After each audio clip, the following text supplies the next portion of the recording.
I'm honored to be here to do this. I will say a few short words for the blessing in my language, and then we will have a women's honor song, and then women's dance. With me are people of First Nations origin, Anishinaabe and Onondaga, Cayuga.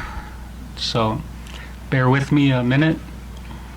Dinuhanu, Sungoyatisum, Sune Sagato, Zay Dizo Tehon, Agwiwanekne, and Gekweni and Geshwe, Hodang Zeka I Toriana, Gawanaga, Aswatan Seal, Sugoyatizo, Kisotsuna, Nawa.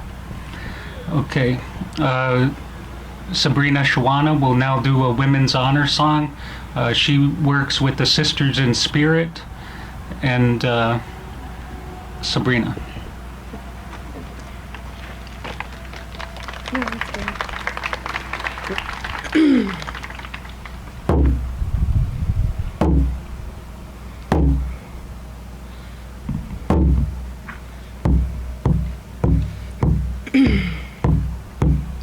Yeah.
Good afternoon, good morning everybody, and thank you for allowing us to present here today and in front of a great audience as yourselves.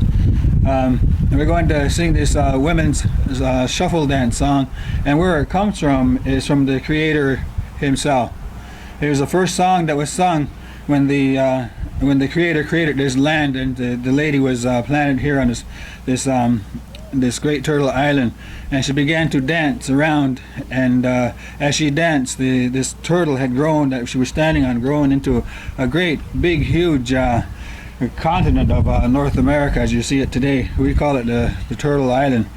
And the Japanese, and I was speaking to an old Japanese young man, he was a young man, he was telling me about the same story that they had too out there. So this story is real, and all of our stories are real, and what the Creator created us and put us here for is to keep this place comfortable and well for all of his gifts.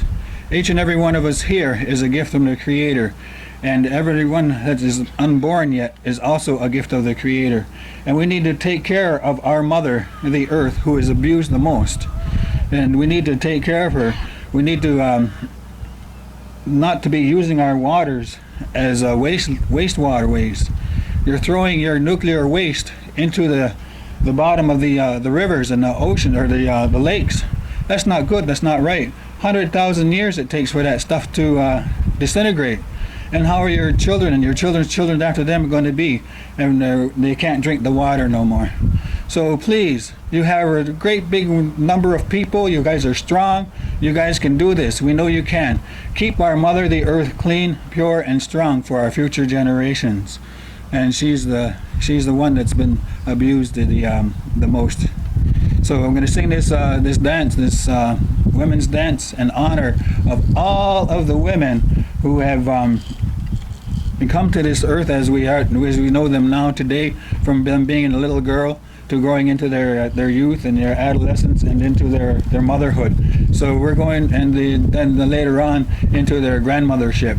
So we're going to give a nice round of applause for all of the women who brought us here, who are nourishing us, taking care of us, and doing what they're doing to follow the instructions of the Creator. So let's have a nice round of applause for all of the women.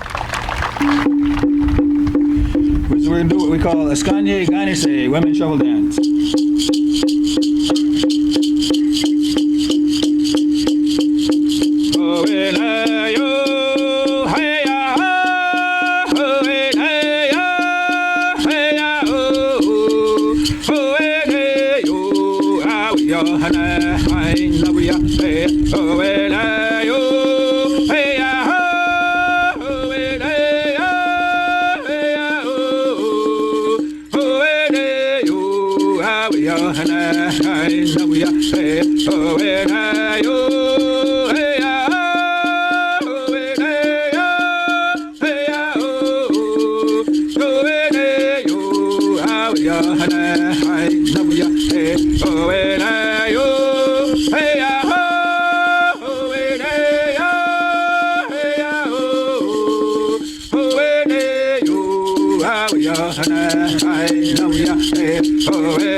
As these young ladies are dancing, they're massaging the back of our mother, the earth.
What I just said was that you are beautiful people that come from the Creator, and we should always walk as if we are walking with our Creator.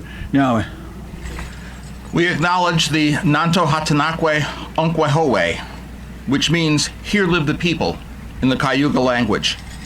This group is one of the only indigenous arts and cultural nonprofit organizations in Western New York, and we thank them for this special blessing on this special day. In honor of the First Nations' legacy of reverence and respect for all of nature, I offer this poem entitled, "Earth, Teach Me to Remember." Earth, teach me stillness as the grasses are stilled with light. Earth, teach me suffering as old stones suffer with memory. Earth, teach me humility as blossoms are humble with beginning. Earth, teach me caring as the mother who secures her young. Earth, teach me courage as the tree which stands alone. Earth, teach me limitation as the ant which crawls on the ground. Earth, teach me freedom as the eagle which soars in the sky. Earth, teach me resignation as the leaves which die in the fall. Earth, teach me regeneration as the seed which rises in the spring. Earth, teach me to forget myself as melted snow forgets its life. Earth, teach me to remember kindness as dry fields weep in the rain. Good morning again. Thank you so much, the First Nation, and Mr. Ross. Thank you for reminding us where we come from and why we are here and what we need to do going forward. Thank you. Boy, what a beautiful day. My name is Sari Becker. I'm the Commissioner of Public Advocacy for Erie County and the Executive Director of the Erie County Commission on the Status of Women.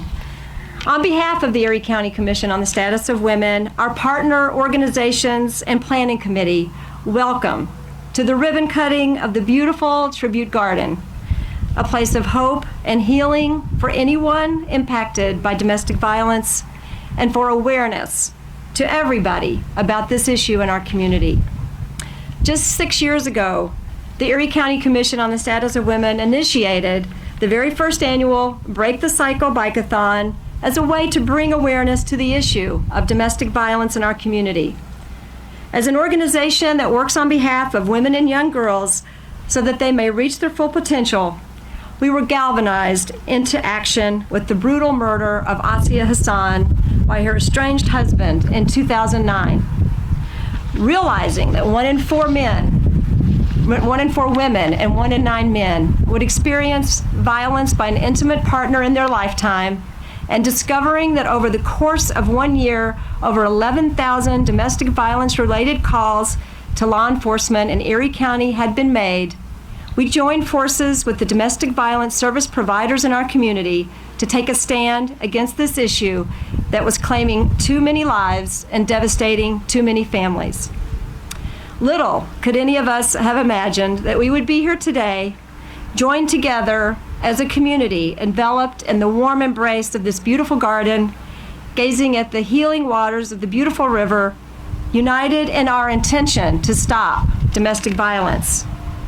We are here today because of many dedicated, committed people and organizations whose ongoing and steadfast belief in this effort was tested but never wavered, and who worked diligently and creatively to problem solve and raise funds to build this tribute garden. We are here today because our county leadership recognized the impact of domestic violence on our community and invested the initial seed money, which led the way for our departments of Parks, Environment and Planning, and Public Works to collaborate in a very meaningful way. We are here today because the Buffalo and Erie County Greenway Standing Committee Fund of the New York State Power Authority understood the compelling impact this garden would bring to our public environment and provided the funds to secure its completion. We are here today because of you, the residents of Erie County who answered this community call to action with your presence and your donations, because you know that every one of us has been or most likely will be touched by domestic violence in some way.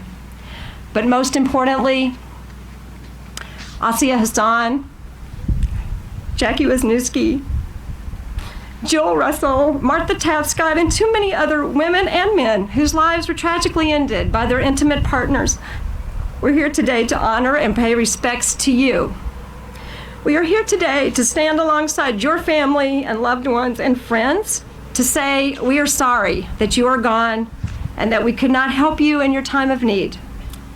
We are here today because our community misses you, and the love and the light and the worthwhile contributions you brought to us while you were here. And we are here today because our community has decided to take a stand against domestic violence and say, that's enough. This beautiful garden is for you. It was specially, thoughtfully, lovingly designed for you.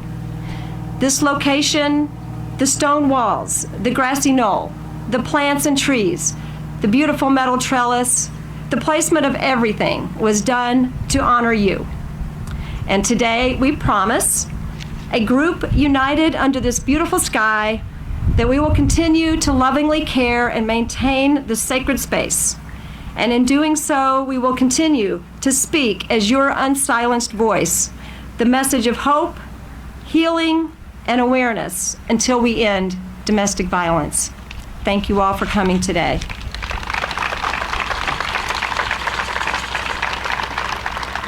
Now it is my distinct honor to introduce you to the leader of Erie County, Mark Poloncarz. I just want to say that he demonstrates every day his respect and commitment to women who make up 52% of the population here in Erie County, and the policies that he initiates, and most of all, in the support that he has given and been the driving force behind making sure that this day has come.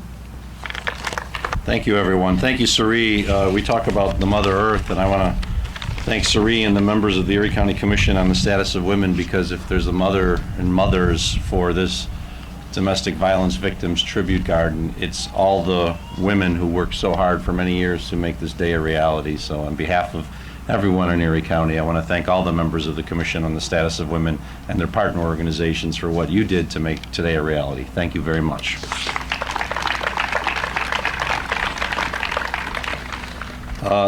In government, it doesn't happen alone. It takes partners in government. I want to acknowledge a few that are here today that have played a role in making this happen. From the Erie County Legislature, we have the legislator for this district, Kevin Hardwick. So thank you, Kevin. Starting from the beginning, the City of Tonawanda was a very strong partner in the placement of the tribute garden. This is a county park, but I think the City of Tonawanda was very pleased to have it placed here, and we're represented by Mayor Rick Davis. Thank you, Mayor. And as you look out from the tribute garden over the Niagara River, you see our friends to the north in the town of Grand Island, and Grand Island is represented here by Supervisor Mary Cook. Thank you. Today, we do more than just dedicate a garden. We honor the victims of domestic violence and dedicate ourselves to ending this scourge on society. While there are many names and faces of domestic violence, in the end, is essentially the face of humanity, because domestic violence knows no ethnicity, no economic status, no religion, and yes, knows no one gender. It is as old as the Bible and as present as today. That is why we are here today, and why what we do today is so important, because we, as a community, make a solemn pledge to the victims of domestic violence. To those that are no longer here, we say to you, you are not forgotten. While we cannot change the past, we will always remember you, your smile, the joy you brought to our lives, the incredible totality of the journey that was your life, and we pledge to you, we will work as a community to ensure that others do not befall a similar fate. To those that are still here, we say to you, you are not alone. There is hope, because we, all of us, are here for you. You matter to each and every one of us. You are a strong person who is an integral member of our greater society, and together we will walk down a path towards a brighter future for you. Today, we consecrate these grounds to honor and celebrate the lives of the men and women who are the names and faces of domestic violence in our community. Today is a day which we pledge to them we will work together as a community to create a brighter and safer future for all. Thank you.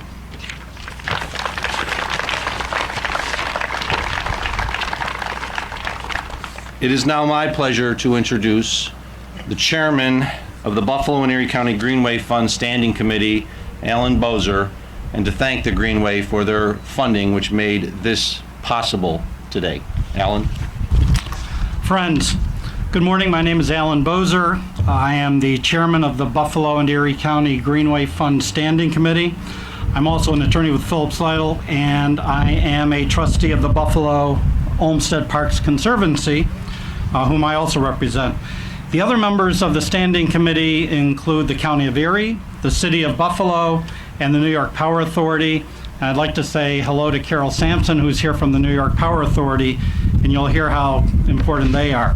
The Niagara River behind me provides us with recreation, transportation, and power. The power drives the turbines of the New York Power Authority at the Niagara Power Project just down the river. 8 years ago, as part of its relicensing, the Power Authority made an agreement with the other members, the Conservancy, the city, and the county, to create the Greenway Fund. It's one of several funds that they created. Every year, the Power Authority gives to our Standing Committee $2 million to give out as grants to worthy projects in the Greenway corridor along the Niagara River in Buffalo and Erie County. And the Power Authority has committed to funding these projects for 50 years, which, if my math is correct, adds up to $100 million for the citizens of this community to improve our corridor. Earlier this year, the Standing Committee awarded this project nearly $200,000 from the Greenway Fund, and that award enabled the Tribute Garden's completion in time for this ceremony today in the annual Bike-a-thon and walk. We salute Sori Becker and her office for her vision and drive in creating this beautiful addition to the Greenway. We are delighted with the quality of the work and recognize its significance to the community. So the Tribute Garden is a welcome addition to the Greenway system of trails and parks along the Niagara River, stretching from South Park all the way at the south of Buffalo to the Erie County border and all the way up to Lake Ontario. The Power Authority is giving us this money to create a system of parks, and that's why I'm here today. Projects like the Tribute Garden optimize our abundant outdoor attractions, enhance the Buffalo-Niagara River region tourism experience, and encourage visitors to stay longer and enjoy the attractions that we're proud of. This beautiful garden and other Greenway projects are part of the legacy that we bequeath to future generations, hopefully to keep our children here, and in this case, will hopefully inspire us in future generations to improve that legacy through the elimination of domestic violence. I have a mother too, by the way.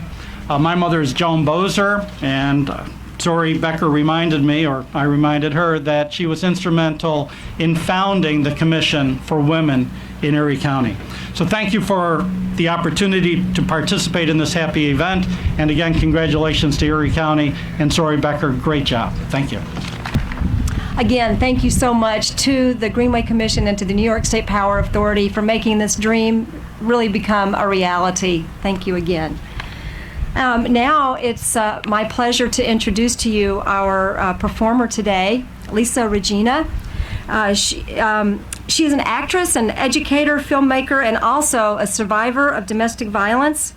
After being assaulted by her celebrity fiancé in 2005 and witnessing how the media focused only on the celebrity and not the issue of domestic violence, Lisa was determined not only to heal herself, but to become an advocate for other abused women.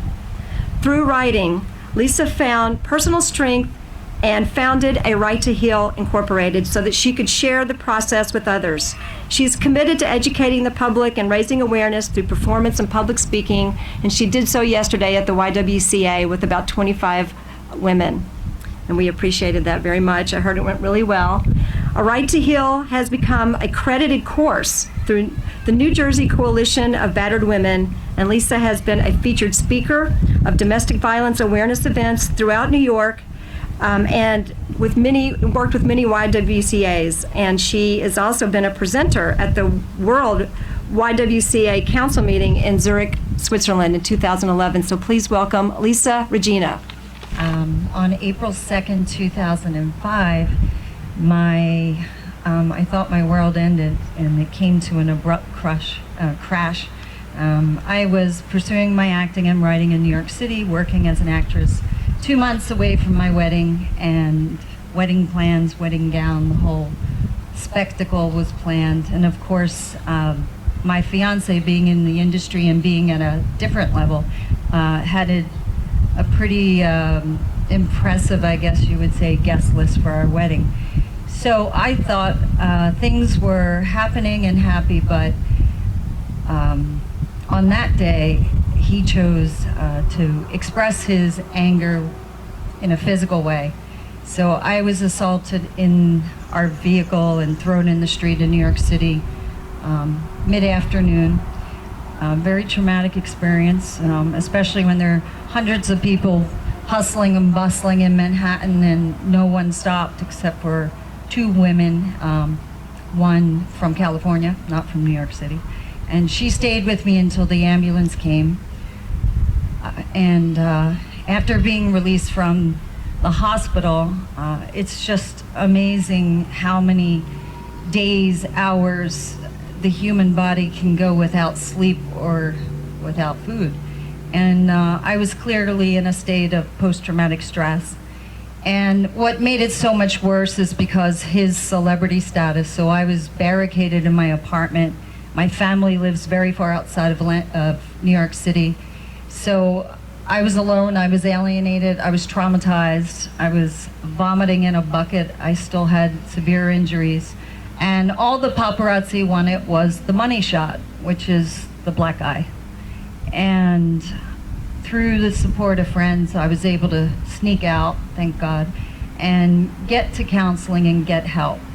And I'm giving you a very abbreviated version of the story, but since writing and performance was always part of who I was as a person, it seemed a very natural for me to reach down for my pad and pen and just kind of let out whatever I was feeling.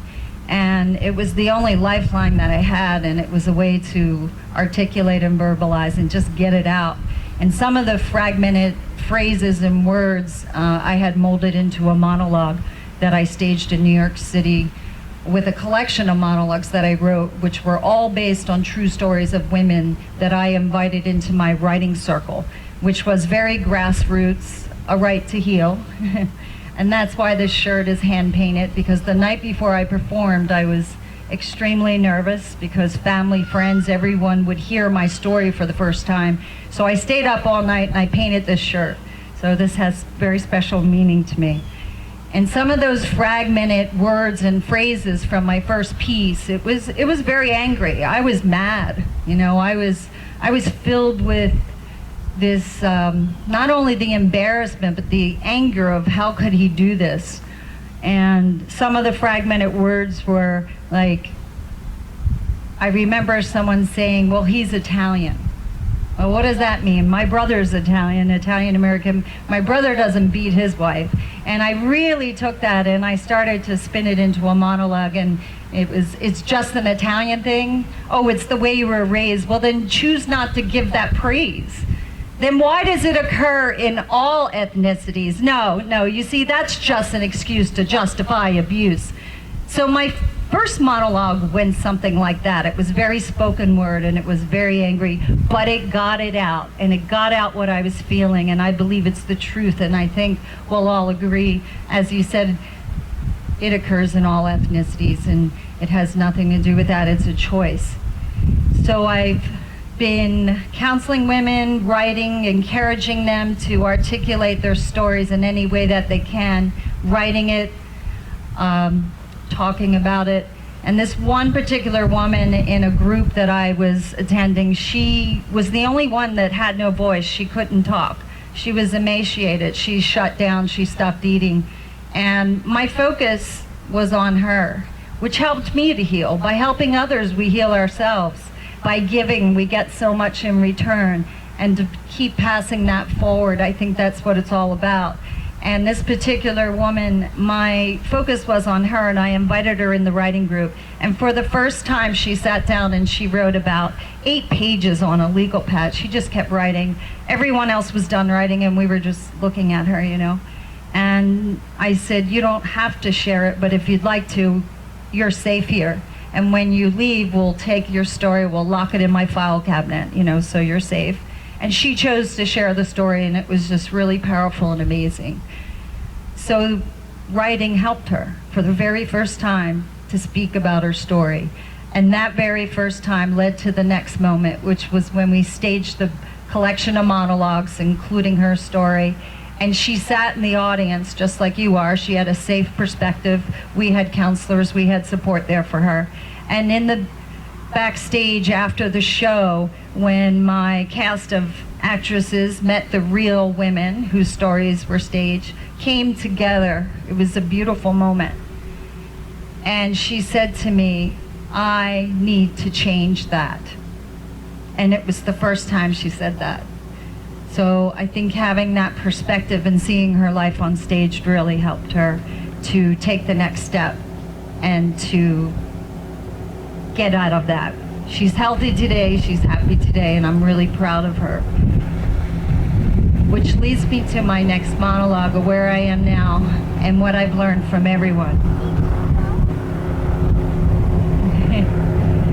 I'm being upstaged by a boat. So they say forgive and forget. I never knew what that meant. Those words, that phrase, it seems so cliche. But I've had much time to learn that the road of resistance only leads to burn. To hold on to anger, to hold on to pain, to use it as a weapon to lash out and blame. In an unhealthy place, you will surely remain. You see, because your abuser may not have the willingness to change, but your life is a gift to embrace and rearrange. Instead of repeating the cycle the same, you can grow, you can heal, move away from the pain, and realize that you don't have to play this part. Stop the decay of your mind, your soul, your body, your heart. Step out of that dance. It's a brutal control. It's a violent romance. You can do it. You hold the key. You can set yourself free. Now, I'm not standing here above you. I truly care. I know it's not easy. You see, I've been right there. I know it takes much, much more.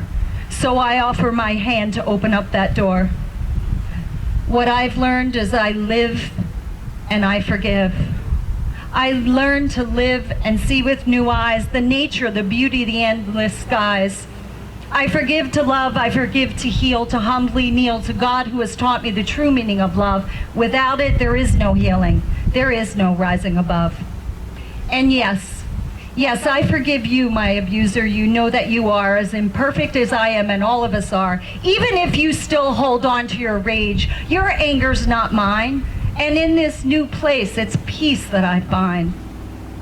We can learn to live with the pain of the past. We can grow as God's children on more enlightened paths. To forgive is to love, and to love is His way. I know it's not easy. Oh, believe me, I have my days.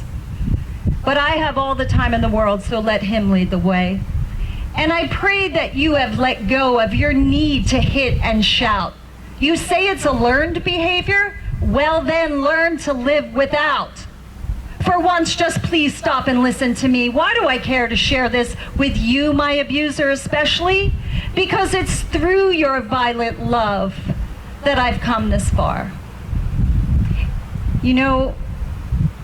And in some strange way, your violent love has led me here, right here, to a much better place that's so completely clear. So don't stop to regret it in any way, and just know that God's love is here, and here it will stay. What greater love to come out of such a wrong? What better place, even if it did take so long? So you see, I don't believe to forgive is to forget.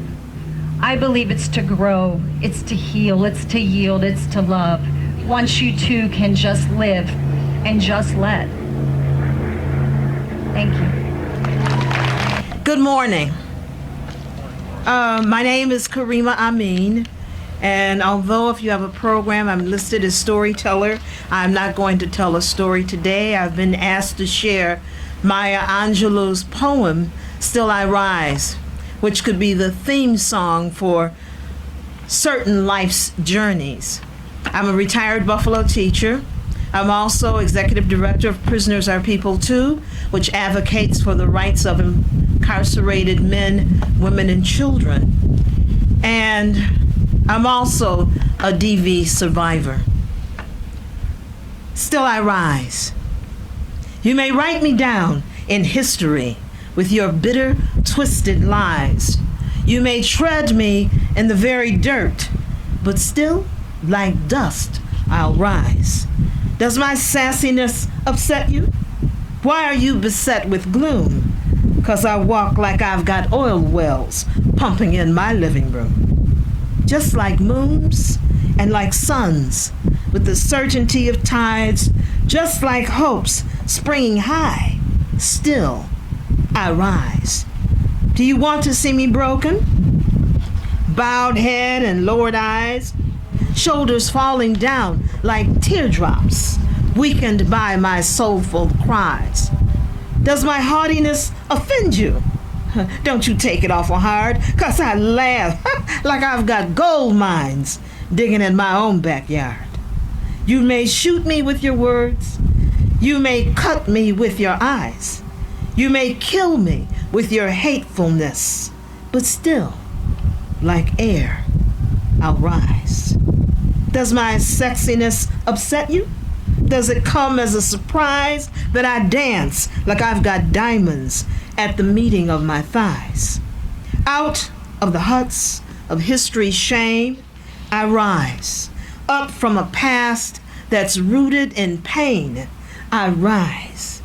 I'm a black ocean, leaping and wide, welling and swelling, I bear in the tide, leaving behind nights of terror and fear.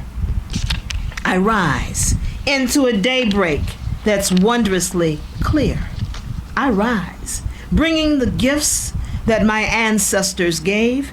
I am the dream and the hope of the slave. I rise, I rise, I rise. Thank you. My name is Gary Earl Ross, and I want to thank the committee which invited me to participate in this important event.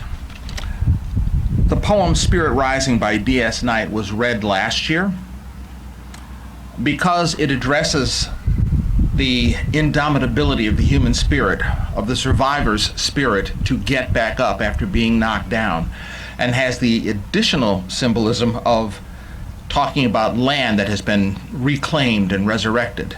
It is most appropriate that it is read again this year. Spirit Rising. A fragile shoot surviving rain, tender spirit grown strong with pain. Outlasting those who'd see her fall, she's rising up and standing tall. Never forgetful of her roots, always protecting of her fruits.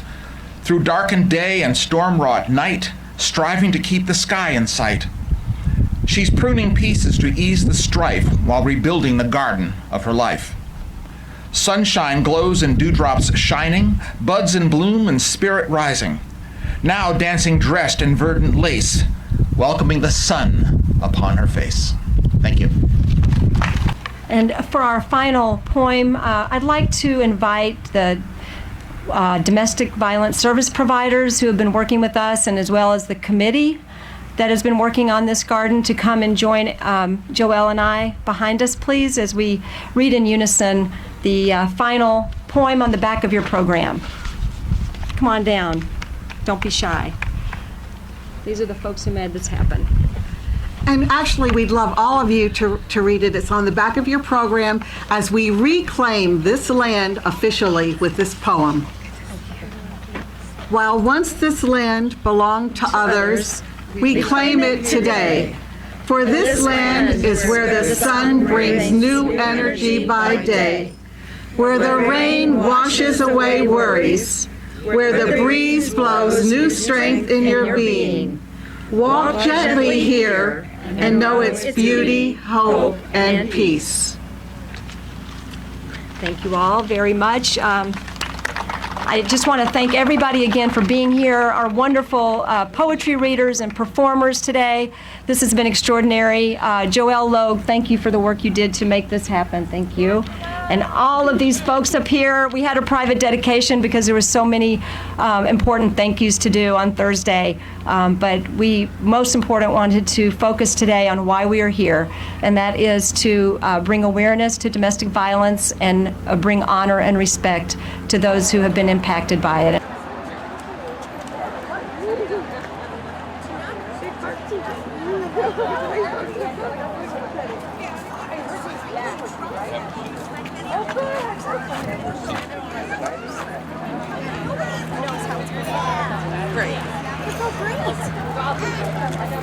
No, I mean, she's not going to change my mind. Right here.